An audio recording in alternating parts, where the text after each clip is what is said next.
What's up, my people? How you doing? My name is Idara Kingsley Obama from Nigeria, currently living in Tennessee. So I had people ask me, how is it like being in the military as a Nigerian? Being in the military as a Nigerian is kind of tough, sometimes mentally draining. One of the key factors that makes it mentally draining for me is my culture and accent, the way I speak. The way I speak kind of is very different from the way people speak in America. So when I speak, they they really can't understand. So they need me to repeat myself. So sometimes I'm a very social guy, right? But sometimes I'll be in public settings or in a social environment with soldiers, and I just happen to be quiet. People think I'm into antisocial or I'm mean, but it is not really like that. It's because I don't want to keep repeating myself when I'm talking to people. I don't know what. I cannot I cannot be mad because people don't understand me. That is very uncontrollable. But that's one of the things that really drained me in the army, having to communicate with people because they don't understand. I have a big accent. My accent is very thick. What else? Sometimes people seem to underrate you. Yeah, they kind of underrate me sometimes. Mostly Africans, or if you're Mexican, African in the military, sometimes people underrate you, especially if you don't know how to speak English. They feel like you're not capable for that job. I don't know. I don't know what speaking English have to do with performing a task.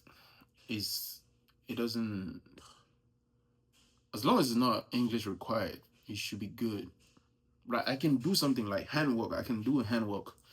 But because of how you speak, you're African or Mexican, people just think you're not capable for a job and kind of underrate you. Sometimes they micromanage you, which is crazy. But we always overlook that. Always have in mind what you join the military for. You cannot crash out because of how somebody treats you.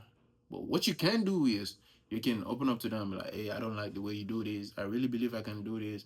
I think you should consider me to do this. But you don't have to be angry and all that. And the third thing, I think I kind of have advantage when it comes to like relationship, friendship, all those things. I feel like I have advantage because some women they like African guys. They love to explore. You know what I'm saying? But yeah, that I'm really really lucky on that part. But that aside, um, another thing that favors me as a Nigerian in the military is my genetic. I can eat no matter what I eat, bro. I cannot add up. Somehow I always stay fit. I'm always staying fit. I can run, do push-ups, and do all that stuff that's required, which I'm really grateful for that. Yeah. Um. And what? Lastly, I think I love the fact that I was born and raised in Nigeria, which gives me that tough mentality. If you're Nigerian, like I hate to put this out there, but on the developed country, right, where you overwork, you work hard, and you get paid so less, or sometimes you don't even get paid. You're just doing free labor, hard free labor, and sometimes you have to be in the traffic with 96-degree hot sun. You're in the traffic waiting for 2 hours to go where you're supposed to go.